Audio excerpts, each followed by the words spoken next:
सभी को जय मसीह की। परमेश्वर का बहुत धन्यवाद हो आज के इस खूबसूरत दिन के लिए। प्रभु को धन्यवाद देना चाहती हूँ कि पिता ने आज का ये सुंदर मौका दिया कि एक बार फिर से आप लोगों के सामने परमेश्वर के वचन को शेयर कर सकूं।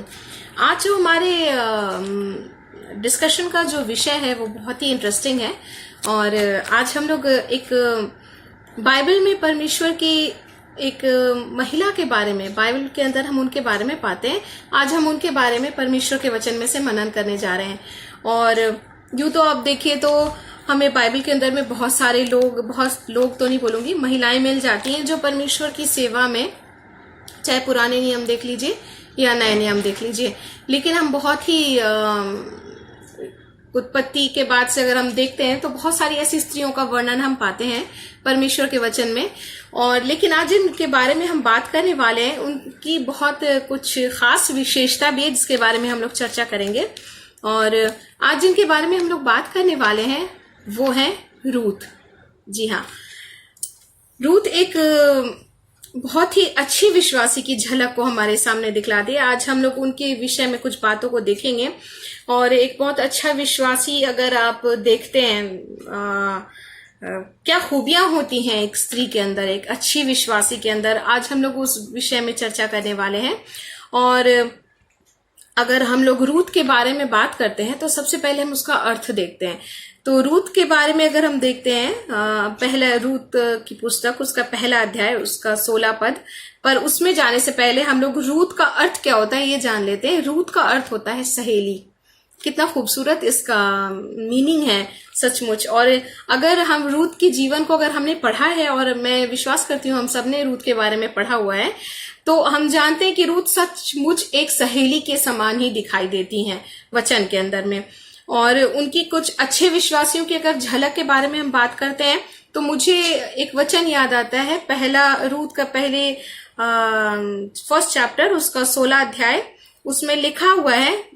अगर हम लोग उसको पढ़ते हैं तो हम देखते हैं कि किस तरह से नाओमी के जो दोनों बेटे, ये नाओमी और उनके हस्बैंड आ जाते हैं बेथलेहम को छोड़ करके। और अगर हम उनके बारे में पूरा डिटेल्स देखें तो हम देखते हैं कि उनके दोनों, पहले उनके हस्बैंड मर जाते हैं, उसके बाद उनके दोनों बेटे मर जाते हैं। और इनकी जो रूथ जो थी, नाओमी की बहू थी, है ना, छोटी बहू थी। और हम देखते हैं यहाँ पर अगर पढ़ते हैं तो यहाँ पर जब बेटे उनके खत्म हो जाते हैं तो ये अपनी दोनों बहुओं को कहती हैं कि तुम क्या करो, अपने देश को लौट जाओ। और ये जो देश, जिस देश को ये बिलोंग करती थी वो था मोआब। तो यहाँ पर हम देखते हैं कि जब नाओमी ने उन्हें बताया कि अब मेरे साथ रहने के से तुम्हें कोई फायदा नहीं पहुंचने वाला है, मेरे पास मेरा पुत्र भी नहीं है, और अगर पुत्र हो भी जाए तो तुम उतने दिन तक ठहर नहीं सकती। अगर हम लोग फर्स्ट चैप्टर के अंदर देखते हैं तो हम यहाँ पर देखते हैं जो उनकी पहले बेटे की जो बहू थी, वहां पे हम देखते हैं कि वो तो लौट जाती है ना, जो उसकी जेठानी थी वो तो अपने लोगों में लौट जाती है। अगर 14 से पढ़ते हैं तो वहां लिखा है, तब वे फिर उठी और ओरपा ने तो अपनी सास को चूमा, परंतु रूथ उससे अलग ना हुई, है ना। तो सचमुच सहेली का मतलब हम यहाँ पर समझ सकते हैं कि नाओमी को उन्होंने छोड़ना नहीं चाहा, लेकिन उनकी जेठानी जो ओरपा है वो क्या होती है, अपने देश, अपने लोगों के बीच में मोआब में वापस लौट जाती हैं। लेकिन 16 पद के अंदर हम पाते हैं, यहाँ पर लिखा हुआ है कि रूथ बोली, तू मुझसे यह विनती न कर कि मुझे त्याग व छोड़कर लौट जा, क्योंकि जिधर तू जाए उधर मैं भी जाऊंगी, और जहां तू टिके वहां मैं भी टिकूंगी, और तेरे लोग मेरे लोग होंगे और तेरा परमेश्वर मेरा परमेश्वर होगा। सचमुच कितनी खूबसूरत बात है ना। एक मोआबी स्त्री है ये, अन्य जाति स्त्री। और मैं समझती हूँ जब ये एक मसीह परिवार के अंदर जब आती हैं तो एक मसीह परिवार की खूबी को उन्होंने जाना होगा, और जब जाना होगा तो बहुत गहराई से जाना होगा, है ना। कभी कभी कुछ बातों को हम देखते हैं, लोग कर तो लेते हैं इस तरह से शादियां, लेकिन उन चीजों को वो लेकर चल नहीं पाते। खासकर मसीह जीवन के बारे में मैं बात कर रही हूँ, और पूरी दुनिया के बारे में हम लोग बात नहीं कर सकते।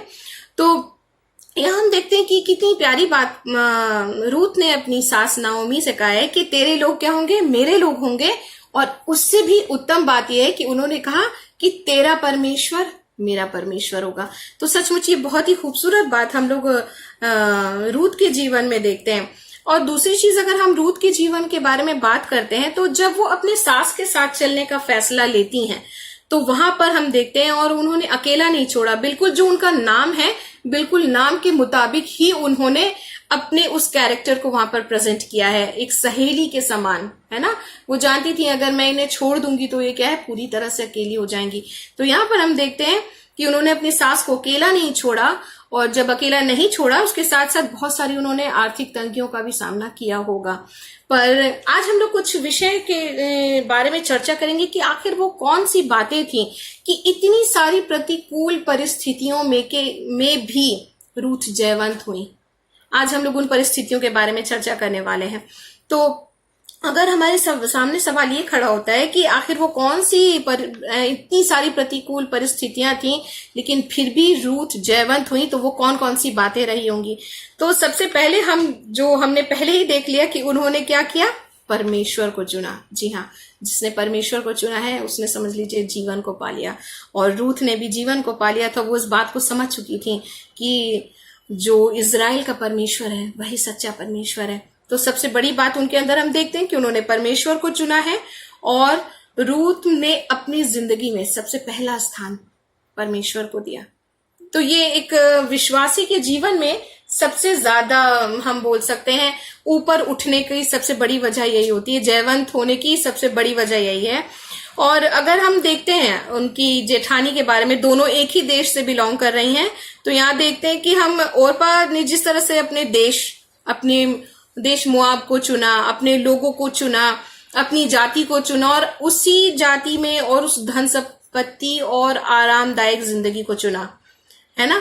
इसी तरह से रूथ भी कर सकती थी, लेकिन हम वचन में देखते हैं कि रूथ ने ऐसा कुछ भी नहीं किया, लेकिन प्रभु के साथ जीने और चलने को उन्होंने क्या किया, अपने परिवार, अपनी संपत्ति, अपनी जाति, अपने लोग, अपने समाज, इन सब चीजों को उन्होंने पीछे रखा, उन सब बातों को उन्होंने तुच्छ जाना, लेकिन परमेश्वर के साथ चलने को उन्होंने अपने जीवन में पहला स्थान दिया।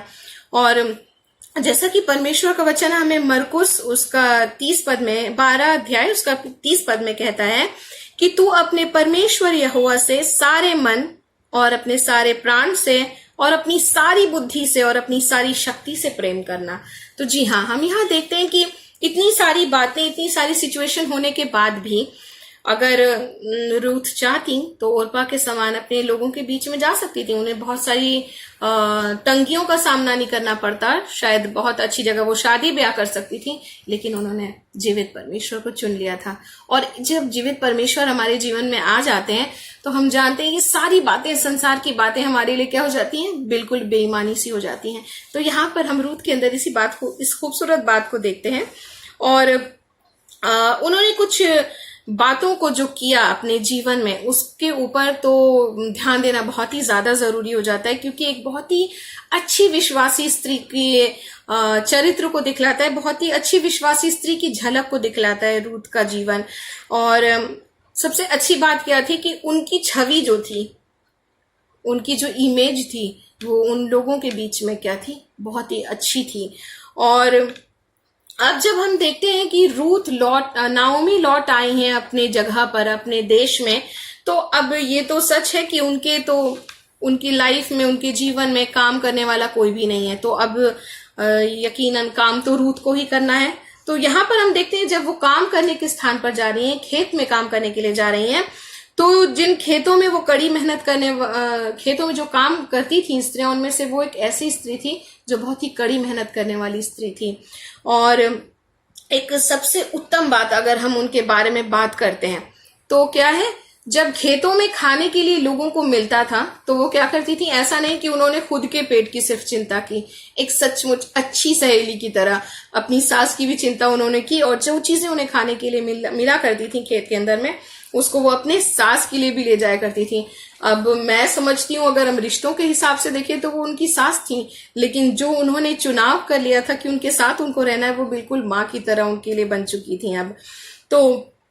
अब ये सारी जब क्वालिटी हम एक जगह पर काम करते हैं तो हमारे बॉस जो होते हैं, हमारे जो मालिक होते हैं, उनसे हमारी क्वालिटीज क्या है, छिप कभी भी नहीं सकती है। और ऐसा ही कुछ रूथ के साथ हुआ है।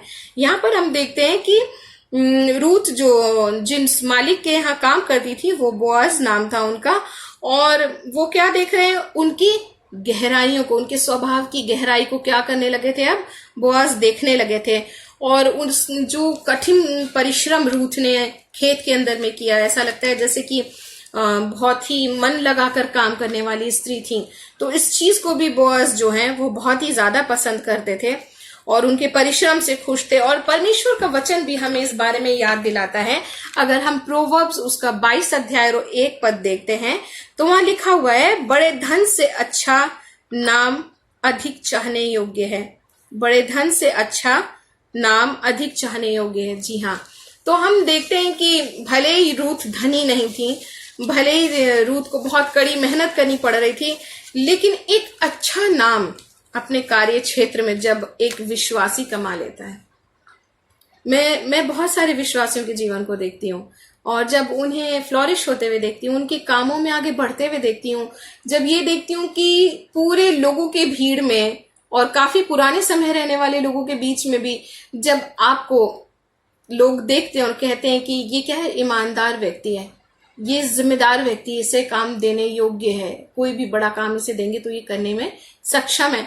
और अगर इस बारे में बात करें तो बाइबल में बहुत सारे ऐसे हमें परमेश्वर के दास मिलते हैं। हम यूसुफ के बारे में भी देखते हैं, एक बंदी गृह में रहने वाला, एक कैदी के समान जीने वाला व्यक्ति है ना, और उसकी इतने अच्छे कामों की वजह से, उनकी अच्छी छवि की वजह से वो क्या हुए, उस जगह पर दूसरे नंबर पर ठहरा दिए गए, है ना। कितनी खूबसूरत बात है। तो रूथ के अंदर भी हम देखते हैं कि क्या है, एक अच्छी बात उनके अंदर जो थी, क्या अच्छा नाम था उनका लोगों के बीच में जिस जगह पर वो काम करती थी। और ये विश्वासियों के लिए एक ब्लेसिंग की तरह है परमेश्वर की। परमेश्वर का बहुत धन्यवाद हो। और एक बात और जो रूथ के अंदर हम लोग देखते हैं, जिसकी चर्चा मैं समझती हूँ करना बहुत ही जरूरी हो जाता है, और वो ये है कि उनका चरित्र।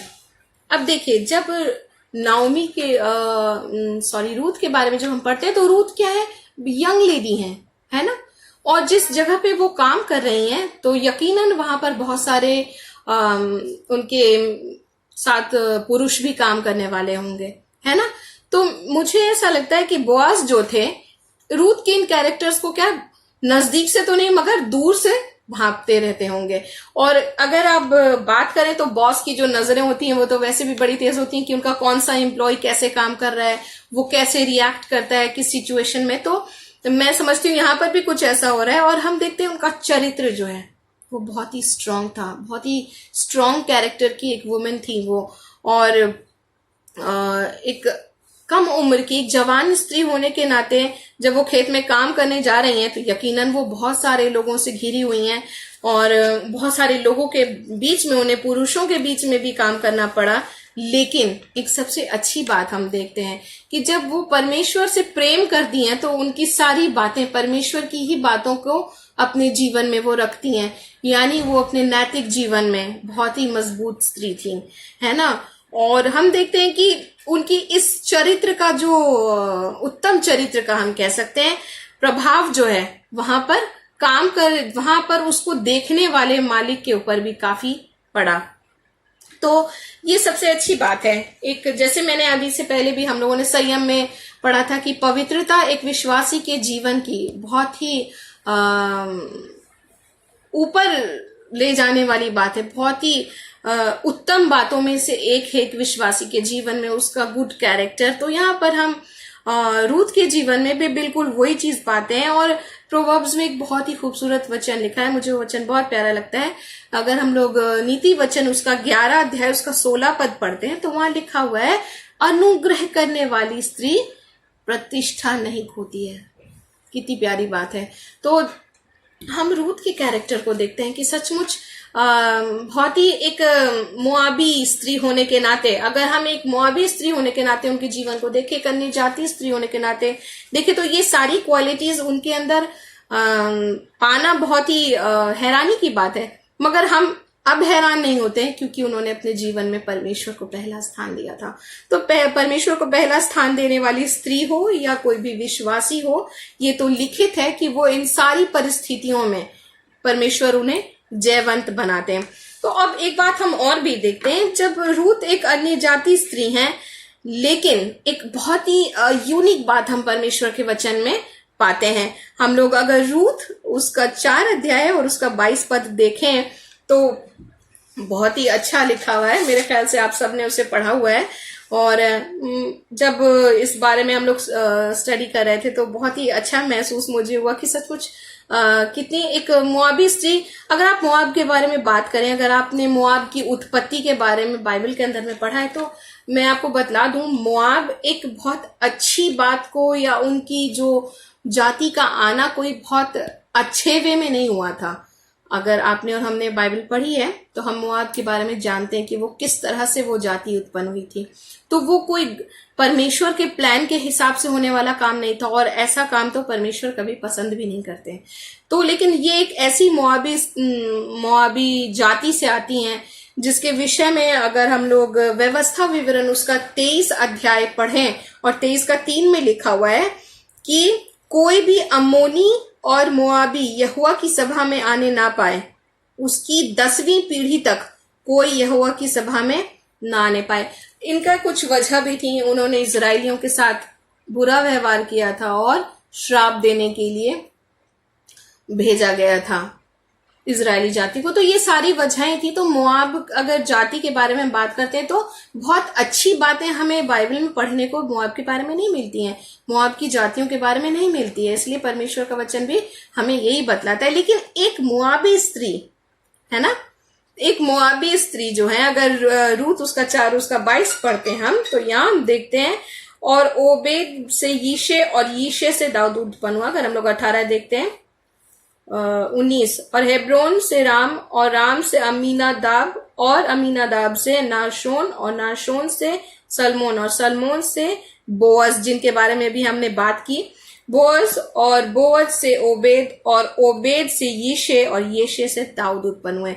और हम जानते हैं कि यीशु मसीह के बारे में जब उन्हें भजन संहिता से लेकर पुराने नियम में दाऊद का वंश से हम लोग दाऊद के वंश से आएगा, हम यीशु मसीह के बारे में जानते हैं इस बारे में। तो हम देखते हैं कि वो क्या थी, दाऊद की दादी लगती थी, है ना। तो सोचिए कि यीशु मसीह की वंशावली में रूत का नाम आ गया। ये कितनी खूबसूरत बात है कि एक ऐसी स्त्री जो मोआबी जाति की थी, लेकिन परमेश्वर पर विश्वास करने के द्वारा, परमेश्वर को अपने जीवन में पहला स्थान देने के द्वारा, और परमेश्वर को ही अपने जीवन में चुनकर, अपने जीवन में पहला स्थान देकर परमेश्वर के साथ साथ चलने का जब चुनाव वो करती हैं, तो एक बहुत ही यूनिक बात हम देखते हैं कि एक ऐसी जाति के बारे में जिसके बारे में लिखा है कि 10 पीढ़ी तक परमेश्वर के सभा में वो लोग नहीं आ सकते। वो एक ऐसी स्त्री ठहर गई परमेश्वर की दृष्टि में जो यीशु मसीह की वंशावली में जिनका नाम आता है। तो सचमुच परमेश्वर ने हमेशा हमेशा के लिए रूत का नाम इनकी प्रभु की वंशावली में, हमारे जीवित और जलाली प्रभु यीशु मसीह की वंशावली में दर्ज कर दिया है। तो ये सचमुच बहुत ही खूबसूरत बात है जब हम और आप परमेश्वर के साथ चलने का निर्णय लेते हैं। हम और आप चुन लेते हैं अपने प्रभु को अपने जीवन में, और न सिर्फ चुनते हैं मगर पहला स्थान देते हैं हम हर एक छोटी बड़ी बातों में। मैं समझती हूँ रूत ने अपने जीवन की हर छोटी बड़ी बातों में परमेश्वर की इच्छा, परमेश्वर की योजना और परमेश्वर क्या चाहते हैं वो पहले उन्होंने हमेशा रखा होगा। और इसीलिए उनकी गुड कैरेक्टर के बारे में देखते हैं, उनके परिश्रम के बारे में हम पढ़ते हैं परमेश्वर के वचन में से।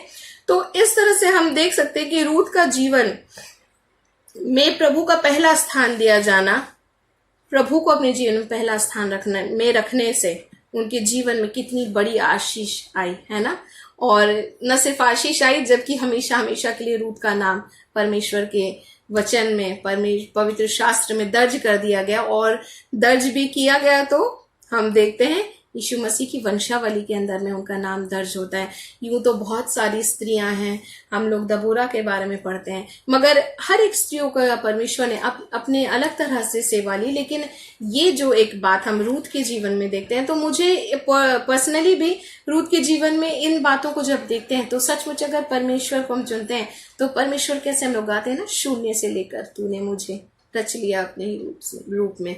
तो शून्य से एक रूत परमेश्वर, शून्य से उठाई गई परमेश्वर की ओर से चुनी गई और परमेश्वर को उन्होंने अपने जीवन में चुना, जिसकी वजह से हमेशा हमेशा के लिए आप और हम उनकी चर्चा करते हैं। और जब चर्चा करते हैं तो क्या है, एक अच्छी स्त्री और एक बहुत ही परमेश्वर की दृष्टि में एक अच्छे विश्वासी के कैरेक्टर को प्रकट करती हैं रूथ।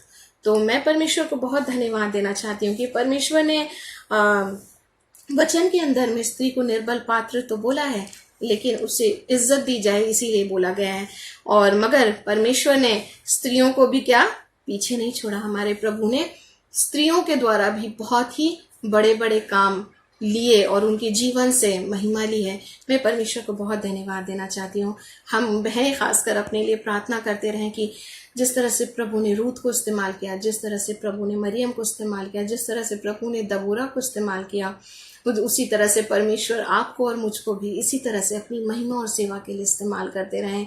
और परमेश्वर हम सबको बहुत आयत से आशीष दें। प्रभु की स्तुति हो।